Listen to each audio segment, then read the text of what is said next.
Sir प्रणाम, मैं हूं हिमांशु द्विवेदी और स्वागत है आपका हमारी खास पेशकश सार्थक संवाद में। सार्थक संवाद के तहत आज हमारे साथ देश के सुप्रसिद्ध संत सनातन धर्म के वाहक रिद्धेश्वर जी महाराज मौजूद हैं। रिद्धेश्वर जी महाराज अपनी स्पष्टता के लिए, अपनी तार्किकता के लिए जगत विख्यात है। देश और दुनिया से जुड़े विविध मुद्दों पर वह अपने नजरिए से चीजों को प्रस्तुत करते हैं। इस समय वह रायपुर प्रवास पर आए हुए हैं, तो वह हमारे आग्रह पर कुछ समय हमारे दर्शकों के लिए निकाले हुए। तो आपका बहुत बहुत स्वागत हमारे खास कार्यक्रम में। नमस्कार। और आपसे जानने में दिलचस्पी इसी बात को लेकर है कि पिछले कुछ समय से देश का वातावरण राजनीति के स्थान पर धर्म चर्चा की ओर मुड़ रहा है। राजनीति के चलते ऐसा हो रहा है या धर्म के प्रति राजनेताओं की रुचि जाग गई है इसलिए हो रहा है? मेरा ऐसा मानना है कि राजनीति धर्म का एक अंग था और जब तक धर्म का एक अंग था तब तक राजनीति में शुचिता थी और वो राजनीति प्रजा के उत्तम विकास के लिए, आनंद के लिए, शांति के लिए और प्रेम के लिए काम करती थी।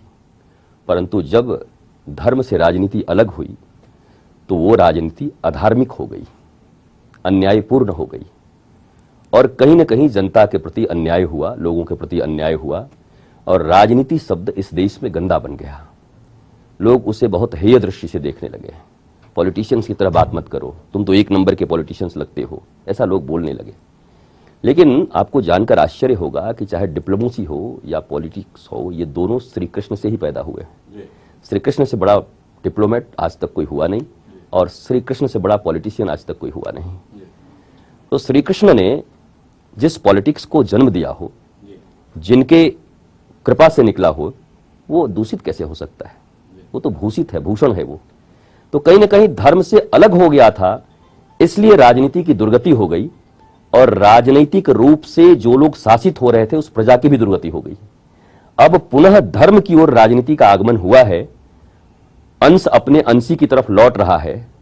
तो मुझे पूर्ण विश्वास है कि जब चीनी और पानी की तरह, शरबत की तरह दोनों मिल जाएंगे तो यह राष्ट्र पुनः समृद्ध होगा और इस राष्ट्र में राम राज्य की जो अवधारणा थी, निःशुल्क और उत्तम शिक्षा, निःशुल्क और उत्तम चिकित्सा, निःशुल्क और अविलंब न्याय, ये तीन चीजें जिस राष्ट्र में होती हैं उसे राम राज्य कहते हैं। परीक्षित के राज्य में था, फिर नहीं हुआ।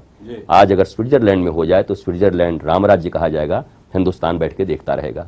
तो मुझे बहुत खुशी है कि अब राजनीति धर्म की ओर आ रही है और मैं देशवासियों से कहूंगा और पत्रकारों से कहूंगा और राजनेताओं से भी कहूंगा, सब समर्थन करिए। फिर ऐसा समय नहीं आएगा कि धर्म के इतने करीब राजनीति आ सके।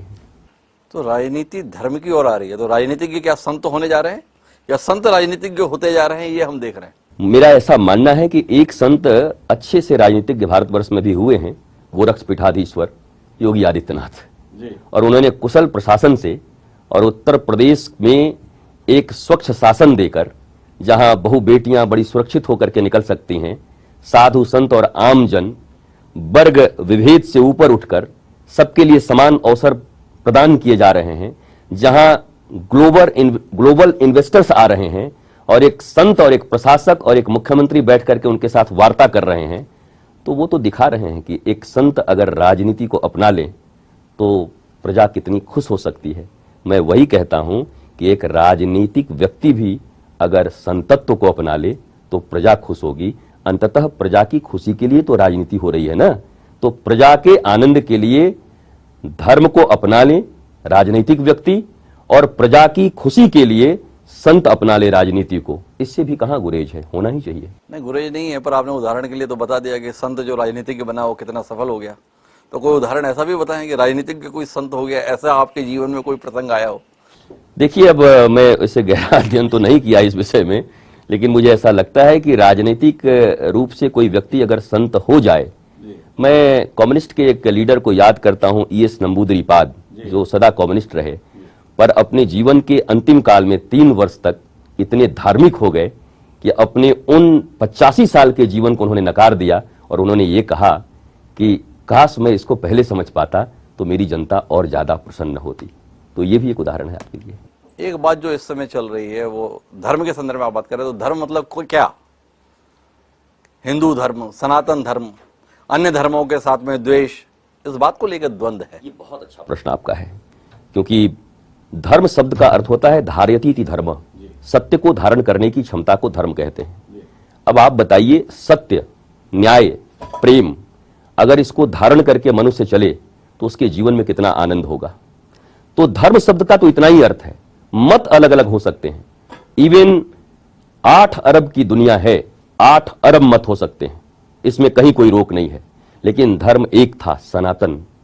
धर्म एक है, सनातन, और धर्म एक ही रहेगा, सनातन। क्योंकि सनातन शब्द की व्याख्या यही है, जो पहले भी था, आज भी है और कल भी रहेगा। हिंदी में सनातन इसी को कहते हैं। चूंकि हम मैकोले के पढ़े हुए लोग हैं, इसलिए हमें हिंदी आती नहीं, हम इंग्लिश के लोग हैं। न हमें ठीक से हिंदी आती है, न हमें अपनी क्षेत्रीय भाषा आती है, न हमें देवभाषा संस्कृत आती है, और न बहुत ठीक हम इंग्लिश भी जानते हैं। तो हम थोड़े खिचड़ी वाले लोग हैं, इफ बट करते रहते हैं, साधारण हिंदी का शब्द नहीं समझते। श्री कृष्ण कहते हैं कि आत्मा न जलती है, न मरती है, न कटती है। पर हम जब अपने कॉलेज में मित्रों के साथ कैंटीन में बैठे रहते थे तो रसगुल्ला जल्दी खाने के लिए कहते थे कि पहले आत्मा तब परमात्मा। ये कौन सी आत्मा है जो रसगुल्ला खाती थी?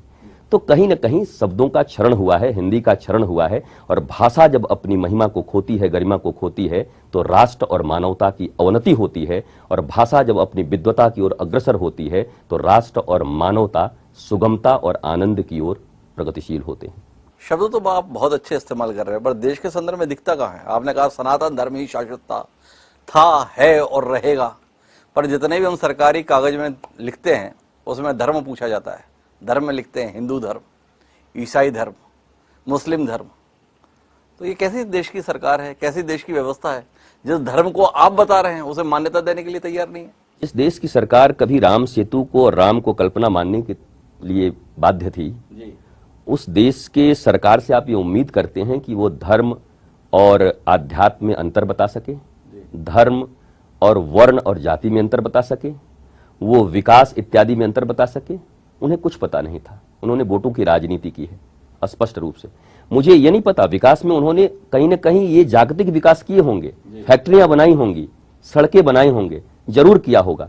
पर एक व्यक्ति सांस्कृतिक रूप से कंगाल होता गया, आध्यात्मिक रूप से कंगाल होता गया, तो यूरोपियन कंट्री में तो वो टॉप मोस्ट है। आपको एक बात मैं बड़ी प्यारी बताता हूं, इस दुनिया में अमेरिका, स्वीडन और जापान, ये तीनों सबसे उन्नत कंट्री हैं। इन तीनों की लिटरेसी रेट सबसे ज्यादा दुनिया में है। इन तीनों कंट्री में सबसे ज्यादा पर व्यक्ति का इनकम है। अब एक बड़ी गंभीर बात सुनिए कि अमेरिका, जापान और स्वीडन, इन तीनों में सबसे ज्यादा साइको पेशेंट हैं और सबसे ज्यादा आत्महत्याएं भी इन्हीं तीनों राष्ट्र में होती हैं। ये कनेक्शन क्या कहलाता है? सबसे ज्यादा लिटरेट, सबसे ज्यादा पर व्यक्ति इनकम, सबसे ज्यादा पागल और सबसे ज्यादा आत्महत्या। जब इनकम ज्यादा था, पढ़ाई ज्यादा थी, तब तो आनंदित रहना था, खुश रहना था उस राष्ट्र को। लेकिन वो राष्ट्र कहीं न कहीं इस शिक्षा में तो उन्नत हुआ, बाप बड़ा ना भैया, पैसे में सबसे बड़ा उन्नत हुआ, पर सांस्कृतिक और धार्मिक रूप से गरीब हुआ, कंगाल हुआ, तो व्यक्ति पागल होने लगे भोगवाद में जाकर। और हमारे यहां केरल है, 97% वहां लिटरेसी है। और आपको जानकर आश्चर्य होगा कि सबसे ज्यादा वृद्धाश्रम, ओल्ड एज होम वहीं है। ये कैसी लिटरेसी है? जहां 97% व्यक्ति को आप शिक्षित बोलते हो, वो अपने मां बाप को नहीं रख सकते अपने साथ। क्या इसी शिक्षा का विकास और प्रकाश के लिए भारत राष्ट्र बना हुआ है? सनातन संस्कृति जहां श्रवण कुमार अपने अंधे माता पिता को बिठा के कांवड़ में ले जाते हैं तीर्थ यात्रा कराने के लिए, और सबसे ज्यादा लिटरेट राज्य केरला, वहां पर जाते हैं उनको ओल्ड एज होम में छोड़ने के लिए, उनसे पिंड छुड़ाने के लिए। Is it literacy? Is it education? ये एजुकेशन नहीं है, ये शिक्षा नहीं है। There are big difference between literacy and education. हम लिटरेट तो हैं, हमें एजुकेटेड होने की जरूरत है, और एजुकेशन संस्कृति के माध्यम से आती है, धर्म के माध्यम से आता है। पर आपने मेरे सवाल को उत्तर नहीं दिया। आपने बहुत अच्छी अच्छी बातें कही, पर मेरा सवाल था कि इस देश में सनातन धर्म को मान्यता कहाँ है? जिसे धर्म के तौर पर मान्यता है वो तो हिंदू धर्म, ईसाई धर्म, मुस्लिम धर्म के संदर्भ में, और उसमें भी एक नया ज्ञान आजकल दिया जा रहा है कि जो भी इस देश में रह रहा है वो हिंदू है। तो जरा दोनों पर आप जैसे विचारक से दृष्टि मिले। आप जरूर, आप प्रत्यक्ष में जो कह रहा हूं उसको सुने। देखिए, मैं ये कह रहा हूं कि भारत में पुलिस की व्यवस्था क्या चल रही है। पुलिस की जो एक्ट है वो 1861 की है। 1861 में जो व्यवस्था बनाई गई थी, अंग्रेजों ने बनाई थी भारतीयों पर शासन करने के लिए। कमाल का राष्ट्र है कि आज भी वही एक्ट लेकर के आप क्या चाहते हो? अंग्रेजों की तरह लोगों पर क्या करना चाहते हो? जुल्म करना चाहते हो? क्या भारत को अपना पुलिस एक्ट नहीं बनाना चाहिए था? क्या भारत को अपनी शिक्षा नीति वही मैकॉले के दिया हुआ शिक्षा पद्धति आप पढ़ा रहे हो लोगों को और चाह रहे हो कि भारत में सनातन संस्कृति आ जाए और भारत में फिर वो सारे कॉलम हट जाएं कि धर्म क्या है। मत पूछे जा सकते हैं आप किस मत के हो, तो कहेंगे हाँ मैं क्रिश्चियन मत को मानता हूं। आप किस मत को? हम इस्लाम मत को मानते हैं। तुम किस मत के? हम बौद्ध मत को मानते हैं। धर्म तो एक ही होगा जब सनातन शिक्षा बोर्ड यहां बनेगी, सनातनी सरकारें बनेंगी, सनातन राष्ट्र बनेगा, तो आप पक्का समझ लेना कि वहां धर्म की जगह पर वो ऑलरेडी फुलफिल होगा। धर्म, सनातन, जीवन पद्धति according to supreme court, Hindutva. मैं नहीं कह रहा हूं, सुप्रीम कोर्ट ने कहा हिंदुत्व जीवन की पद्धति है। तो मुझे तो इतना ज्यादा ज्ञान नहीं है कि हिंदू पहले आया होगा कि हिंदुत्व आया होगा। हिंदू से ही तो हिंदुत्व बना होगा। तो हिंदू शब्द से ही हिंदुत्व बना। सुप्रीम कोर्ट कहती है जीवन पद्धति है, तो भारत में रहने वाले प्रत्येक व्यक्ति हिंदू नहीं है, आप कैसे कहोगे? या तो सुप्रीम कोर्ट को चैलेंज करो फिर जाकर के, क्योंकि अभी संविधान की बात है। हम भी संविधान को मानते हैं, सुप्रीम कोर्ट को मानते हैं, तो सुप्रीम कोर्ट में जाना चाहिए कि आपने ऐसे कैसे कह दिया कि भारत की जीवन पद्धति सुप्रीम कोर्ट हिंदुत्व की पद्धति है। सुप्रीम कोर्ट को तो देश का कानून मंत्री चुनौती दे रहा है, तो हमें आपको चुनौती देने की जरूरत क्यों है? नहीं, अब देश के कानून मंत्री चुनौती दे रहे हैं, वो उनका क्या अधिकार है और कोर्ट किस दिशा में जा रही है, शासन किस दिशा में जा रहा है, आप सब समझ सकते हैं। अंग्रेजों के और मुगलों के बनाए हुए व्यवस्था पर आज भी यहाँ पर राज्य हो रहे हैं। तो इससे आप, ये तो सब आक्रमण करने के लिए बनाए गए थे, हमारे ऊपर शासन करने के लिए बनाए गए थे, हमें हमारा दमन करने के लिए बनाया गया था, और आप कैरी ऑन करके चल रहे हो। अरे 1947 में आपको आजाद राष्ट्र मिला क्यों था? कि आपकी शिक्षा नीति अपनी होती, आपका पुलिस एक्ट अपना होता, आपके सनातन धर्म और सनातन संस्कृति मतलब वसुधैव कुटुंबकम, पूरी वसुधा को जो अपना कुटुंब मानता हो। सनातन को छोड़ करके कोई और मत मजहब आपको दिखाई पड़ता है क्या? सनातन तो धर्म है, मत मजहब। अफगानिस्तान राष्ट्र में एरोप्लेन के चक्के और डैने पकड़ के भागने वाले लोग अपने जान बचाने के लिए कोई और नहीं थे, मुस्लिम ही थे, और राष्ट्र भी मुस्लिम था। क्या कोई मुस्लिम ऐसे राष्ट्र में रहना पसंद करेगा? मैं भारतीय मुसलमानों से पूछ रहा हूं यह प्रश्न। अफगानिस्तान में अपने ही राष्ट्र में धर्म के अनुसार शासित हो रहे राष्ट्र में आपको चक्के और डैने पकड़ के भागने की जरूरत पड़ गई। क्या हिंदुस्तान में कभी ऐसा हुआ है? मुझे पता है यहां रहने वाले जो राष्ट्रवादी मुसलमान हैं ना, वो भी हिंदुस्तान को बहुत प्रेम करते हैं। मैं तो डिबेट्स में भी रहता हूं, लोगों से मिलता हूं। एपीजे अब्दुल कलाम आजाद की तरह लोगों की कमी नहीं है, जरूरत है खोज के बाहर निकालने की। और जो मुट्ठी भर विघटनकारी तत्व हैं, अराजक तत्व हैं, वो सदा हर समय दुनिया में रहे। राम थे तब रावण, कृष्ण थे तब कंस, और जब 12 अवतार हुआ होगा तब भी हिरण्याक्ष था, और जब हिरण्यकश्यप थे तो रहते ही चलते ही रहे।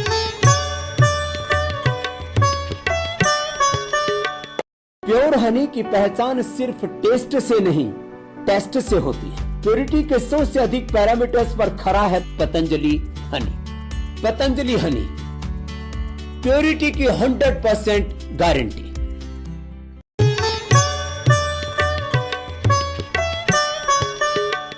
आप सनातन संस्कृति के प्रति इतने अभिभूत हैं, उसकी ताकत, उसकी क्षमताओं के संदर्भ में इतना कुछ बता रहे हैं। जिस देश के पास ये सनातन संस्कृति थी, उसके हिस्से में 1000 साल से ज्यादा की गुलामी आई। विरोधाभास है। ऐसी संस्कृति को धारण करने वाले लोग इस दीनता के साथ 1000 साल गुजार दिए। क्यों? क्योंकि धर्म का प्रकाश ठीक से नहीं हुआ। मैं आपको कहता हूं, धर्म में मिलावट भी हुआ, सनातन संस्कृति में मिलावट भी हुई। मानव ने अपने नियम बनाए और उस शाश्वत नियम को मानने से इनकार कर दिया। मैं एक बड़ी प्यारी बात आपको, अब तो बात छोटी सी बात है। एक जगह पर एक कहीं गांव में किसी गधे का लोगों ने खून कर दिया, उसको मार दिया।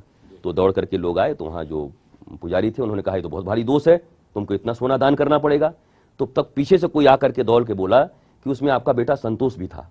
तब उन्होंने कहा कि अच्छा फिर से देखने दो। देख के उन्होंने कहा कि 2-4 लड़कों में एक संतोष, गधा मारने पर कोई नहीं दोष। तो मानवीय भूलों को आप ईश्वरीय नियम कैसे बना दोगे? मानव भूल कर सकता है, मानव अपने लोभ के कारण नियम बना सकता है, मानव इस देश में रहते हुए भी आईएसआई का एजेंट हो सकता है, मानव इस देश में रहते हुए भी चाइना के समर्थन में खड़ा हो सकता है अपने लोभ के कारण। लेकिन भारतीय गरिमा, भारतीय सनातन संस्कृति की अगर उचित पढ़ाई लेकर के कोई आए तो इस दुनिया में, जैसे मैं आपको कहता हूं, मेरे इस जीवन में अहंकार तो नहीं करता, मुझे कोई हिला नहीं सकता। मैं अपनी संस्कृति के प्रति अडिग होकर खड़ा हूं और ज्ञान समन्वित, मैं ज्ञानी नहीं हूं, पर अपने गुरु से जो ज्ञान आहरण किया हूं, मुझे पक्का पता है। मुझे मैकोले की भी ऊंची से ऊंची शिक्षा उन्होंने दिलवा दी कि ये भी देख ले, और गुरु ज्ञान को भी उन्होंने दे दिया। दोनों को रेलवे लाइन की तरह मैंने यूज किया, और अपने राष्ट्र में, राष्ट्र के जागरण के लिए, सनातन संस्कृति के जागरण के लिए मैं जो कुछ भी कर सकता हूं वो मैं कर रहा हूं। भारतीय धर्म में मिलावट हुआ है, इस बात को सबको स्वीकार करना चाहिए, डिफेंड करने की बजाय। लोग केवल डिफेंड न करें, स्वीकार करें कि मिलावट हुआ है। और अगर मिलावट हुआ है तो अभी भी विद्वानों की कमी नहीं है, विद्वान एक साथ बैठें और उस मिलावट को बाहर करें। आप इतने प्रयास कर रहे हैं और भी तमाम संत प्रयास कर रहे हैं, परिणाम क्या आ रहा है? सार्वजनिक तौर पे आह्वान हो रहा है, रामचरितमानस में आग लगा दो। यहीं तक पहुंचा आपकी तमाम कोशिशों का नतीजा देश में? देखिए, इस देश में बहुत सारे हॉस्पिटल बनाए गए, फिर भी लोग बीमार हो रहे हैं, मर रहे हैं। इस देश में बहुत सारे स्कूलें बनाई गई, उसके बाद भी लोग अशिक्षित हैं। इस देश में अभी भी बहुत सारी गाड़ियां बनाई गई, उस गाड़ी में ब्रेक बनाया गया, फिर भी एक्सीडेंट हो रहे हैं। देश में सड़कें बनाई गई, उसके बाद भी लोगों को चलने में कठिनाई हो रही है। तो सबको हटा देना चाहिए, सड़क हटा दो, हॉस्पिटल हटा दो। क्योंकि कहाँ एक राज्य का शिक्षा मंत्री बनाया हुआ है महाराज। अब देखिए, वो शिक्षा मंत्री है कि अशिक्षा मंत्री है, उनसे पूछना पड़ेगा ना। शिक्षा मंत्री, और उनकी अगर कोई पीड़ा है, अगर वो सार्वजनिक रूप से व्यक्त करते हैं, मुझे एक ही बात पता है, सनातन धर्म और संस्कृति प्रश्नों से कभी नहीं घबराता, और मैं भी प्रश्न से नहीं घबराता। न मैं श्याम मानव के प्रश्न से घबराता हूं, और न मैं किसी शिक्षा मंत्री और न किसी स्वामी प्रसाद मौर्य के प्रश्न से घबराता हूं। मैं बेबाक होकर के अपने गुरु के दिए ज्ञान, अपने सनातन संस्कृति का आहरित ज्ञान, उसके बल पर करारा जवाब देने के लिए तैयार रहता हूं। पर मेरा प्रयत्न यह है, इस देश में केवल रामायण जलाने वाले एक ही लोग नहीं हैं।